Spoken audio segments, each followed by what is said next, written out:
May isa pang DIY pampaswerte ang pwede mong gawin to attract good fortune ngayong Year of the Snake or New Year 2025 mga kapakbet. Ito ang Feng Shui 9 Wishes Ritual.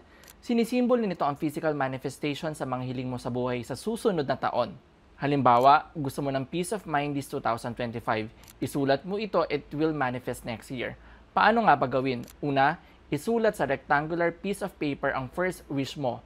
Ganun din sa second wish hanggang maging 9 wishes. Pangalawa, ilagay ito sa pulang ampaw. 1 wish, 1 angpaw. Pangatlo, isabit ito sa harap ng inyong bahay or malapit sa main door to harvest manifestation energy. Gawin ito sa umaga ng January 1 or January 29. Ganun lang kadali mga kapakbet. Sana ay may natutunan kayong bago mula sa amin. Master Michael here, simplifying Feng Shui for everyone. Michael de Mesa, Feng Shui Extravaganza, Year of the Wood Snake 2025.